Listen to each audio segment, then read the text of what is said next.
Hi, வணக்கம் நண்பர்களே. திரும்பவும் விஜய் பேசுனது தான் நான் பேச போகிறோம். டிவிகே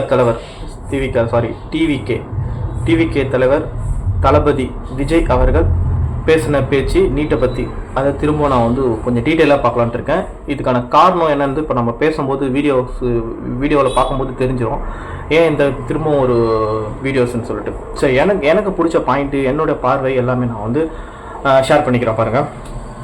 ஃபஸ்ட்டு அவர் எந்த அளவுக்கு தெளிவாக இருக்கிறார். நான் கூட ஃபஸ்ட்டு சொல்லியிருந்தேன் என்னன்னு பார்த்தீங்கன்னா, இவரோட ஸ்டாண்டு எனக்கு தெரியல, கொஞ்சம் இன்மெச்சூராக இருக்கிறவர், தெரியாதோ அரசியலுக்கு வந்துட்டாரோ. ஆனால் எந்த ஒரு மனுஷனும் அப்படி அவங்களோட வெளி தோற்றத்தை வச்சு கெஸ் பண்ண முடியாது, வந்தால் தான் தெரியும். அவர் இப்போவும் சொல்கிறேன், ஒன்ஸ் வந்ததுக்கப்புறம் தான் அவரோட ஃபுல் திறமை என்னன்னு நம்மளால் கண்டுபிடிக்க முடியும். பட் அதுக்கு ஒரு முன்னோட்டமாக தான் இவ்வளோ நாள் சைலண்ட்டாக இருந்து இப்போ பேசும்போது ஆல்ரெடி நம்ம ஆடியோ லான்ச்சில் பேசி பார்த்துருக்கோம். பட் இதில் அந்த ஆடியோ லான்ச்சுக்கு எப்படி பேசுகிறாரோ அதில் எவ்வளோ அவரோட முதிர்ச்சி, அவரோட நாலேஜ் எப்படி தெரிஞ்சிச்சோ அதில் ஒரு பார்ட்டு தான் இது. கொஞ்ச நேரம் தான் பேசியிருக்காரு, ஜஸ்ட் ஃபியூ மினிட்ஸு. பட் அதில் அவரோட கருத்து, அவரோட பேசின விதம், அது எல்லாமே ஃபென்டாஸ்டிக், சூப்பராக இருக்குது. அது எனக்கு ரொம்ப இம்ப்ரெஸ் ஆகிடுச்சு. பட் ஆனால் வீடியோஸ் எடுக்கணும், போடணுன்ட்டு இருக்கிறேன். நேற்றே போட முடியல என்னால். பட் இன்றைக்கி போட்டே ஆகணுன்ட்டு ஒரு முடிவில் நான் வந்துட்டேன். சரி, அவரோட பாயிண்ட்ஸு ஒன்று அப்படியே பார்த்துட்டு போகலாம் பாருங்கள். ஃபஸ்ட்டு என்னன்னு சொல்கிறாருன்னா, எடுத்த உடனே நீட்டுக்கு சொல்லிட்டாரு. இதை நான் பேசாமல் விட்டு அவர் பேசின ஸ்டைல் பாருங்கள். இன்றைக்கி பேசக்கூடாதுன்னு தான் நினச்சேன். பட் இதை பேசாமல் விட்டால் அது ரொம்ப தப்பாகிடும்னு சொல்லிட்டு அந்த ஃபஸ்ட் பாயிண்ட்டை வைக்கிறார் அவர். அது ஏன் சொல்கிறாருன்னா, ஏன்னா இப்போ கரண்ட் சுச்சுவேஷனில் அதனோட வேல்யூ, அதனுடைய இதுவும் தெரியுது அவருக்கு. ஸோ எவ்வளோ முக்கியம்னு சொல்லிட்டு. இப்போ எவ்வளோ கஷ்டப்பட்டுட்டு இருக்கிறாங்க மக்கள், மெஜாரிட்டியான பீப்புள்ஸ் எவ்வளோ கஷ்டப்பட்டுட்டு இருக்கிறாங்க. இந்த 7 வருஷத்தில், கடந்த 7 வருஷத்தில் நீட்டு வந்ததுலேருந்து தமிழ்நாட்டிலேருந்து வெறும் 7% எல்லாம் கிடையாது, 7 பேர் தான் டாக்டர் ஆகியிருக்கிறாங்கன்ட்டு ஒரு புள்ளி விவரம் சொல்லுது. அது எந்த அளவுக்கு மோசமான ஒரு சூழ்நிலை பாருங்கள். எத்தனை பேர் இறந்துருக்கிறாங்க பாருங்கள் தமிழ்நாட்டில் மட்டும், இந்தியா இல்லாமல். அப்போது இது எந்த அளவுக்கு இது எதிர்க்க வேண்டிய இதை இவ்வளோ நாள் விட்டு வச்சதே தப்பு. கம்பல்சரி இதை பேன் பண்ணியிருக்கணும். இது இங்கே தமிழ்நாட்டில் விட்டதே தப்புன்ற அளவில் தான் இருக்குது.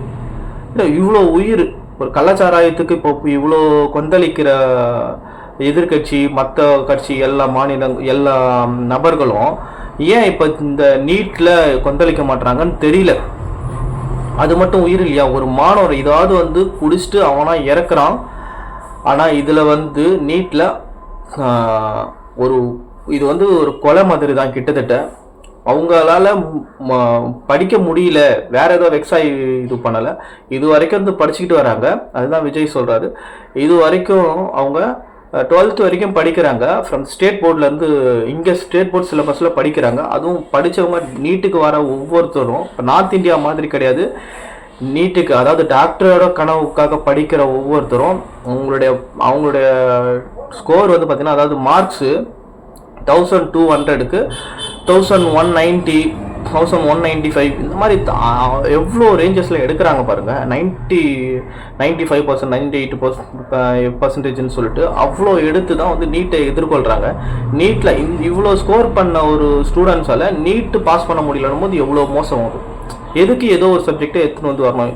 இதை பற்றி பேசினா இது தனி ஒரு வீடியோ போடணும். சரி, இதை அப்படியே ஸ்டாப் பண்ணிக்கணும். இதுதான் அவர் இதை இப்படி தான் நம்ம புரிஞ்சுக்கணும். குறிப்பாக கிராம பகுதியிலிருந்து வர மக்கள், பிசி, அதாவது ஓசின்னு சொல்கிறது பார்த்தீங்கன்னா, பிற்படுத்தப்பட்டோர், மிகவும் பிற்படுத்தப்பட்டோர், தாழ்த்தப்பட்டோர், இந்த வகுப்பினை சேர்ந்தவர்கள் ரொம்ப கஷ்டப்படுறாங்க அப்படின்னு சொல்கிறாரு. ஸோ அவருடைய சும்மா சாதாரணமாக ஏதோ நீட்டை பற்றி பேசணும். நீட் இதனால் ஸ்டூடெண்ட்ஸ் இத்தனை பேர் இறந்துருக்குறாங்க, இது வேணாம், ஸ்டேட் போர்டு சிலபஸில் இருக்கிறது படிச்சுட்டு இவங்க சிபிஎஸ்சிலேருந்து கொஸ்டின் கேட்குறாங்க, இதெல்லாம் சரியா, அப்படி மேலோட்டமாக போகாத நிறைய அவர் ரெஃபர் பண்ணியிருக்கணும், இல்லை அதை ஸ்டடீஸ் பண்ணியிருக்கணும், இல்லை அட்லீஸ்ட் அவர் பார்த்துருக்கணும் இந்த நம்மளுடைய தமிழ்நாட்டு பீப்புள்ஸ் என்னென்ன ஸ்ட்ரகிள் ஃபேஸ் பண்ணுறாங்கன்னு சொல்லிட்டு. இல்லாட்டி இப்படி ஒரு கிளியர் ஸ்டேட்மெண்ட்டு கொடுக்க முடியாது. ஸோ ஆழ்ந்து அவர் உணர்ந்து இதை பேசியிருக்கிறாரு தான் நான் பார்க்குறேன். அது குறிப்பாக வந்து வில்லேஜ் கிராம பகுதியிலேருந்து வர மக்கள் ஸ்டூடெண்ட்ஸ் வந்து பார்த்தீங்கன்னா பெரும் அளவில் பாதிக்கப்படுறாங்க அப்படின்னு சொல்லிட்டு அவர் அடுத்த பாயிண்ட்ஸ் என்ன சொல்கிறாருன்னா, இது வந்து 1975க்கு முன்னாடியிலேருந்து மாநில சுயாட்சிக்கு உட்பட்டு தான் இந்த கல்வி கொள்கை இருந்துச்சு. அதுக்கப்புறம் யூனியன் கவர்மெண்ட் வருது, அதுக்கப்புறம் இந்த மாதிரி ஒரு மாற்றம் வந்திருக்கு அப்படின்னு சொல்கிறாரு. ஸோ உடனடியாக இதை வந்து விலக்கு கோரி தமிழ்நாடு கவர்மெண்ட்டு லெஜிஸ்லேட்டிவ் அசம்பிளியில் கொடுத்துருக்கிறதுக்கு சட்டமன்றத்தில் போட்டிருக்கிற இதுக்கு தாக்குதலுக்கு நான் வந்து முழு சப்போர்ட் கொடுக்குறேன் அப்படின்னு அப்படியே பகிரங்கமாக சொல்கிறார். ஸோ இது வந்து கவர்மெண்ட்டுக்கு ஒரு சிலர் வந்து யோசிப்பாங்க, நம்ம ஒரு இந்த கவர்மெண்ட்டை எதிர்த்து தான், இந்த அரசு திமுகவை குறிப்பாக எதிர்த்து தான் நம்ம வந்து வரோம், ஆனால் அதுக்கே நம்ம ஆதரவுன்னு சொல்லிட்டு நம்மளோட ஸ்டாண்ட் என்ன ஆகும்னு சொல்லிட்டு யோசிப்பாங்க. பட் இங்கே தான் நான் வந்து அவரை ஒரு தலைவராக பார்க்குறேன். ஸோ ஒரு தலைவனா வந்து பார்த்தீங்கன்னா தனக்கு சரி எதுன்னு படுதோ, மக்களுக்கு சரி எது நல்லதுன்னு படுதோ அதை பற்றி யோசிப்பாங்க. மற்ற எதிர்கட்சி ஆளுங்கட்சி, நம்ம எதிர்கட்சியாக இருந்துக்கிட்டு ஆளுங்கட்சிக்கு சப்போர்ட் பண்ணால் நம்ம வந்து தப்பாக போயிடுவோம், அவங்களுக்கு இது அதிகமாகிடும், சப்போர்ட் அதிகமாகிடும், அதெல்லாம் நம்ம வீக் ஆகிடுவோம் அப்படின்லாம் யோசிப்பாங்க. ஸோ இவர் அப்படிலாம் எதுவும் யோசிக்கல. இன்னும் அரசியலில் அவர் வந்து கால் எடுத்தே வைக்கல, மீன்ஸ் ஃபுல் ஃப்ளெஜ்டாக இறங்கல, ப்ளஸ் இன்னும் எலெக்ஷன்லாம் சந்திக்கல. ஆனால் அவர் வர்றது கன்ஃபார்ம். இப்போவே இந்த மாதிரி ஒரு ஸ்டேட்மெண்ட்டை சொல்கிறாருன்னா really odds of really genuine அவர். ஸோ இந்த பார்வையில் அப்படி தான் பார்க்க வேண்டியதாக இருக்குது. முழு சப்போர்ட் நான் கொடுக்குறேன்னு சொல்லிட்டு ஸோ இத்தனை பாயிண்ட்ஸ் சொல்கிறாரு. நீட்டு ஏன் விளக்கணும், நீட்டுனால என்ன பாதிப்பு, இதை விளக்குறதுக்கு, இதை டிஸ்போஸ் பண்ணுறதுக்கு, பேன் பண்ணுறதுக்கான அவரோட சஜஷனையும் அவர் ஷேர் பண்ணுறாரு பாருங்கள். சீக்கிரமாக ஒரு ஸ்பெஷல் ஒரு சட்டம் எடுத்துட்டு வந்து அதை வந்து விளக்கணும், இதுக்கு நிரந்தர தீர்வையும் சொல்கிறாரு. அப்போ மாநில இங்கே கட்டுப்பாட்டில் வந்தால் மட்டும்தான் இதை வந்து திரும்ப இந்த மாதிரி எந்த ஒரு சிஸ்டமும் வராது. ஸோ யூனியன் கவர்மெண்ட்டு இதிலேருந்து முழு சுதந்திரமும் ஸ்டேட் கவர்மெண்ட்டுக்கு கொடுக்கணும், மாநில ஆட்சிக்கு இங்கேயே இருந்தாலும், not only Tamil Nadu, so even all India எல்லா இடத்துக்கும் இந்த ஒரு ரூல்ஸ் அவங்க கொடுக்கணும் அப்படின்னு சொல்கிறது. இதெல்லாம் வந்து பார்த்தீங்கன்னா இப்போ தான் அரசியலுக்கு என்ட்ரி ஆகுறாரு. ஸோ இவ்வளோ அவருக்கு புரிதல் இருக்கிறது நான் வியப்பாக தான் பார்க்குறேன். ஏன்னா இது வரைக்கும் அவர் வந்து இந்த மாதிரி பேசுனதில்லை. ஸோ அது எனக்கு ரொம்ப பிடிச்சிருக்கு. இது மட்டும் இல்லாமல் இன்னொரு பாயிண்ட்ஸ் அவர் சொல்கிறாரு. என்னன்னு பார்த்தீங்கன்னா, diversity is a not weak, is a ஸ்ட்ரென்த்ன்றார். அதாவது வந்து பார்த்தீங்கன்னா மல்டி கல்ச்சர் தான் இங்கே சொல்கிறாரு. அதுவும் ஒரே நாடு ஒரே ரேஷன் இந்த மாதிரி ஒரு கொள்கையெல்லாம் ரொம்ப தவறானது. இங்கே வந்து ஒரே இந்த இந்திய மக்கள் ஒரே மொழியை பேசலை, ஒரே இன கலாச்சாரம் கிடையாது, எல்லாமே வந்து பார்த்தீங்கன்னா மல்டி தான், எல்லாமே டிஃப்ரெண்ட்டாக இருக்குது. ஸோ அதை வந்து ஒரே இதுவில் எஜுகேஷனாக இருந்தாலும் சரி, ஒவ்வொரு ஸ்டேட்டுக்கு ஏற்ற மாதிரி தான் ஒவ்வொரு எஜுகேஷன். இது வரைக்கும் எஜுகேஷனில் இங்கேருந்து எவ்வளோ வந்து வெளிநாட்டில் ஃபாரின்லையோ அமெரிக்காவில் எங்கே வேணாலும் போயிட்டு சிறந்த ஒரு கல்வியாளர்கள் இங்கே இருக்கிறாங்க, சிறந்த மருத்துவர்கள் இங்கே இருக்கிறாங்க. அப்படின்னும் போது நீங்கள் நீட்டு வந்து இது வந்து தகுதி, அப்போ இது வரைக்கும் அவங்க ஸ்டேட் போர்டில் படித்தது தகுதி இல்லைன்ற மாதிரி தானே சொல்கிறீங்க. என்ன தகுதி? நான் இதை பற்றி டீட்டெயிலாக அடுத்தது வரேன். ஸோ அவருடைய பார்வை யூனியன் ஸ்ட்ரென்த்துன்னு அழகாக அவர் சொல்கிறாரு. அதான் பன்முகத்தன்மையை இங்கே சிதைக்க வேண்டாம். பன்முகத்தன்மை அவங்கவுங்க ஒவ்வொருத்துக்கும், இப்போ ஒரு தமிழ்நாடு எதுன்னு பார்த்தீங்கன்னா ஒவ்வொரு டிஸ்ட்ரிக்ட்லேயும் ஒவ்வொரு மாதிரியான ஸ்லாங் இருக்கும், ஒவ்வொரு நடைமுறை இருக்கும். அதை எல்லாமே ஒரே மாதிரியாக கொண்டு வரணுன்ட்டு ஒரு இப்போ ஸ்டேட் கவர்மெண்ட் சொல்லுதுன்னா எல்லாம் ஒரே மாதிரி தான் பேசணும், எல்லாம் ஒரே மாதிரி தான் ட்ரெஸ் பண்ணணும், எல்லாம் ஒரே மாதிரி ஸ்லாங் தான் பேசணும். இந்த மாதிரி நிறைய ரெஸ்ட்ரிக்ஷன் போடுறாங்கன்னு வச்சுங்க, எப்படி இருக்கும், நல்லா இருக்கும் அது. ஸோ அந்த ரூல்ஸ் தான் வந்து இந்தியா லெவலில் ஃபாலோ பண்ணக்கூடாது. அது அவங்கவுங்க ஓன் கல்ச்சர், ஓன் செலிப்ரேஷன்ஸு, இதை எதுக்கு நீங்கள் வந்து தலையிடுறீங்க அப்படின்னு கேட்க வர்றாரு. அது ரொம்ப நல்ல கருத்து. அதுக்கப்புறம் லாஸ்ட்டாக வந்து இங்கே நீட்டு வேணும்னா இங்கே ஆர்கனைசேஷன் இருக்குங்களே, ஜிப்மர், எய்ம்ஸ், இந்த மாதிரி நிறுவனம், நீங்கள் வேணா உங்களுக்கு நீங்கள் நடத்திக்குங்க அப்படின்னு சொல்கிறாரு அவர், உங்களுக்கு வேணா. So super. அடுத்தா இதில் பிஜேபி ஸ்டாண்டு, இதில் வந்து எல்லாருமே கிட்டத்தட்ட நீட்டு கொடுத்து போயிட்டாங்க, நீட்டு வேணாம்னு சொல்லிட்டு. பிஜேபி மட்டும்தான் அந்த அகென்ஸ்டாக நிற்கிது. பிஜேபி வந்து பார்த்தீங்கன்னா இப்போ சமீபமாக ஒரு நியூஸ் பார்த்தேன், பிஜேபி வந்து எதிர்க்கிறாங்க, இதுக்கு விஜய்க்கு கண்டனம்னு சொல்லி ஒரு நியூஸ் பார்த்தேன். இப்போது அநேகமாக வைரலாக இருக்கும்னு நினைக்கிறேன். விஜய்க்கு கண்டனம் அஃபிஷியலாக அப்படின்னு சொல்லிட்டு பிஜேபி ஸ்டேட்மெண்ட் கொடுத்துருக்காங்கன்னு சொல்லிட்டு நியூஸில் நான் பார்த்துருக்கேன்.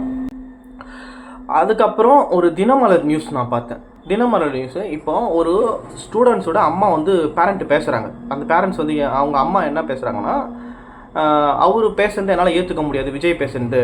இது வந்து நீட் வந்து மக்களுக்கு சப்போர்ட்டாக தான் இருக்குது, ஆதரவாக தான் இருக்குது, இது நல்லது. இதை வந்து எதுக்கு வந்து மக்களை வந்து அது குழப்பறாரு, ஸ்டூடெண்ட்ஸை குழப்பறாரு. எல்லா ஃபீல்ட்லையுமே முன்னால வரலாம். அதில் யார் 100% அவங்களோட இதை பண்ணுறாங்களோ அவங்க முன்னாடி வர முடியும். ஸோ ஒரு நீட் ஒரு இதை வந்து மாயை கிரியேட் பண்ண வேண்டாம்னு எனக்கு தோணுது. ஏன்னா அதுக்கப்புறம் இருக்கிற விஷயங்கள் நிறைய யாருக்கும் சரியா தெரியாது. ஏன்னா எங்கள் ஹஸ்பண்ட் வந்து ஒரு டாக்டராக இருக்காரு, அதனால நாங்கள் சொல்கிறோம். இதை பற்றி நீட்டை பற்றி பேசுறது எனக்கு அதில் கருத்து உடன்பாடு இல்லை எனக்கு இல்லை. அவ்வளோ டீட்டெயிலாக நான் சொன்னேன்னா ரொம்ப நேரம் ஆகும், உங்களுக்கும் டைம் ஆகும். எனக்கு அதில் உடன்பாடு இல்லை. எனக்கு நீட் வேணும் தான் நாங்கள் நினைக்கிறோம். இப்போவே எல்லா குழந்தைங்களுமே அடாப்ட் ஆகி அதில் எழுத ஆரம்பிச்சிட்டாங்க நிறையா. ஆனால் நம்ம ஏன் தேவையில்லாம அவங்களை டிமோட்டிவேட் பண்ணுற மாதிரி நிறைய ஒரு ரொம்ப வில்லேஜ் ஸ்டூடெண்ட்ஸ் சொல்றாங்க, கிராமத்துல இருந்து கவர்மெண்ட் ஸ்கூலுக்கு 7% தனியாக கொடுத்துருக்காங்க. அவங்க எல்லாமே முன்னாள் வர ஆரம்பிச்சாங்க. இதோட அடாப்ட் ஆகி எப்பவுமே சின்ன பசங்க சீக்கிரம் அடாப்ட் ஆயிடுவாங்க. நம்ம தேவையில்லாம அவங்க மேலே வந்து ஒரு இதை திணிக்க கூடாது, ஃப்ரீயாக விடணும். ஏன்னா இவங்க தமிழ்நாட்டுக்குள்ள மட்டுமே இருக்க போதில்லை. யாரும் தமிழ்நாடு விட்டு வெளியில் போனால் சர்வை ஆகணும்னா எல்லா விஷயங்களும் கற்றுக்கணும். நீட்ன்றது ஒன்று வேணும். ஸ்டூடெண்ட்ஸ் வந்து சின்ன வயசுல இப்போ வந்து அடாப்ட் ஆயிட்டாங்க இதுக்கு அப்படின்னு சொல்றாங்க. யார் அடாப்ட் ஆயிட்டாங்க? எழுதுனா அடாப்ட் ஆயிட்டாங்களா? ஒன்றும் கிடையாது. அப்புறம் எதுக்கு அனிதாவில இருந்து இப்போ எவ்வளோ பேர் எதுக்கு தற்கொலை சூசைட் பண்ணிக்கணும்? அடாப்ட் பண்ணிக்கிட்டா எதுக்கு சூசைட் பண்ணிக்கணும்? நீங்க கொடுக்குறீங்க, வேற வழி இல்லை, எக்ஸாம் அட்டன் பண்ணி தான் போவாங்க. அப்போ உங்களுக்கு யாருக்கு இது நல்லா தெளிவாக பார்த்துக்குங்க. இந்த நீட்டை ஆதரிக்கிற ஒரு குரூப்னு பார்த்தீங்கன்னா அவங்களாம் வந்து அப்படியே சாதாரணமாக கடந்து போயிடக்கூடாது. இந்த குரூப்பும் நம்மளுடைய மனித நேயத்துக்கு, நம்மளுடைய மனித இதுக்கு குலத்துக்கு எதிரானது. யார் எதிர்க்கிறாங்க, எது சப்போர்ட் பண்ணுறாங்கன்னு பார்க்கலாம். ஒன்று வந்து பார்த்தீங்கன்னா பணம். அவங்க வந்து இன்கேஸ் 12th ஃபெயில் ஆயிடுறாங்க, 12th எடுக்கிறாங்க, ஒரு ஃபிசிக்ஸ் கெமிஸ்ட்ரி ஏதோ ஒரு சப்ஜெக்டில் போயிடுறாங்க, இல்லை 2-3 சப்ஜெக்டில் கூட போயிடுறாங்கன்னு வச்சுக்கலாம். இவங்க ஃபெயில் ஆன ஒரு ஸ்டூடெண்ட்டு நீட் எக்ஸாம் பாஸ் பண்ணிட்டா அவங்களால டாக்டர் சாத்தியம். இது என்ன மாதிரி இது என்ன மாதிரி ப்ராசஸ், என்ன மாதிரி ப்ரொசீஜர், இது என்ன தகுதி இது நீட்டில்? ஆனால் இதுவே வந்து இதுக்கு முன்னாடி இருக்கிற ஸ்டேட் எஜுகேஷனில் இந்த மாதிரி இருக்கா? ஒரு 1150K மேலே எடுத்தால் தான் வந்து ஃபர்ஸ்ட் ஆஃப் ஆல் எலிஜிபிள்ன்ற ஒரு இது இருக்குது.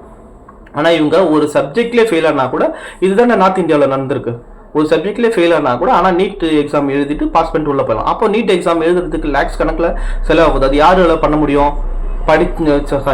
பணக்காரவங்களா இருக்கிறவங்களால மட்டும் பண்ண முடியும். அவங்களுக்கு இது ஒரு வரப்பிரசாதமாக ஆயிடுது. ஸோ இதுதான் இவங்களுடைய ஸ்ட்ராட்டஜிக்காக இருக்குது. இது வந்து எவ்வளோ அநியாயமாக இருக்குது பாருங்க.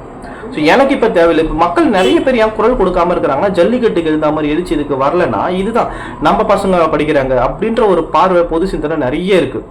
ஓபிசி மக்கள்லையும் சரி, எல்லாத்துலேயும் சரி, அவங்க வந்து இதை ஃபேவராக பார்க்குறாங்களோன்னு தோணுது. ஏன்னு பார்த்தீங்கன்னா, நம்ம எக்ஸாமில் கம்மியாக இருந்தால் கூட நீட்டில் போய்க்கலாம்னு சொல்லிட்டு. ஸோ இது வந்து பார்த்தீங்கன்னா ஒரு 1 to 5% பீப்புள்ஸுக்கு ஒன்றா செட் ஆகும். மீதி 90 to 95% பீப்புள்ஸுக்கு வந்து பார்த்தீங்கன்னா இது ஸ்ட்ரகிள் தான், இது ரொம்ப கேடு தான் இது. ஓகேங்களா? இப்போ இவங்களுக்கு வந்து பார்த்தீங்கன்னா இது யார், இந்த ஃபார்வர்ட் கம்யூனிட்டின்னு சொல்லிக்கிறவங்களுக்கும் ப்ளஸ் வந்து பார்த்தீங்கன்னா அவங்க பணம் செலவு பண்ணுறதுக்கு எவ்வளோ லட்சம் செலவானாலும் பரவாயில்லன்றவங்களுக்கு இது வந்து வரப்பிரசாதம். ஸோ அப்போ யாருக்காக இதை கொண்டு வந்ததுன்னு பாருங்கள். அந்த அம்மா பேசுகிறாங்க, இல்லை இங்கே தமிழ்நாட்டிலே இருக்கணுமா, ஃபாரின் போனால் நீட்டு தான் வேணுமா? இந்த எஜுகேஷனில் படிச்சுட்டு வேறு யாரும் ஃபாரினுக்கு போகலையா? இங்கே யாரும் டாக்டர்ஸ் ஆகலையா? இல்லை ஃபாரினில் டாக்டர்ஸ் ஆகலையா? என்ன இது? உங்களுக்கு ஒரு சட்டம் வந்துச்சுன்னா, அது உங்களுக்கு ஃபேவராக இருந்துச்சுன்னா அது ஓகேவா உங்களுக்கு? அது என்றைக்காக இருந்தாலும் கேடு தான் வரும் உங்களுக்கும் சரி, இதை சப்போர்ட் பண்ணுற யாராக இருந்தாலும் சரி. ஸோ இதை வந்து நம்ம படிக்கிறோமோ இல்லையோ, நம்மளோட ஜென்ரேஷன் கண்டிப்பாக படிக்கலாம், அதை யாராலையும் தடுக்க முடியாது. ஸோ இன்றைக்கி இதை ஸ்டாப் பண்ணலன்னா இது ரொம்ப மோசமான விளைவை நேரிடும். ஸோ நன்றி, வணக்கம் மக்களே. இன்னொரு விஷயம் அவரை பற்றி பாராட்டணும். என்னன்னு பார்த்தீங்கன்னா, அவருடைய எடுத்தோம் கவுத்தோன்னு சும்மா இறங்கலன்னு நினைக்கிறேன். எனக்கு தெரிஞ்சு விஜய் ரொம்ப தெளிவாக நல்ல ஒரு நாலேஜபிளாக அவர் முதல்ல ப்ரிப்பேர் பண்ணுறாரு, படிக்கிறாரு. வீட்டில் டைம் ஸ்பெண்ட் பண்ணும்போது, டைம் இருக்கும்போது நல்லா அவர் எல்லாத்தையும் படித்து தெரிஞ்சுக்கிறாரு. ஸோ எனக்கு எல்லாமே தெரிஞ்சிச்சுன்னு காட்டிக்கல, நுனிப்புல் மேய்ஞ்சிட்டு எதுவும் வந்து சொல்லலை. தெரிஞ்சதை ஷேர் பண்ணிக்கிறாரு, தெரியலனா திருப்பி அதை வந்து கரெக்ட் பண்ணிக்கிறாரு. அந்த குவாலிட்டி ரொம்ப நல்ல குவாலிட்டி. இது நீங்கள் இதே மெயின்டைன் பண்ணுங்கள், கண்டிப்பாக ஒரு நல்ல ஒரு எதிர்காலம் வரும். நீங்கள் இதை எதிர்கட்சி ஆளுங்கட்சியெலாம் பார்க்க, மக்களுக்கு எது தேவையோ அதை நீங்கள் கணிச்சு அதுக்கேற்ற வழியில் நீங்கள் நடத்துங்க, கண்டிப்பாக நல்ல சப்போர்ட் வரும். நன்றி. 1 செகண்ட்.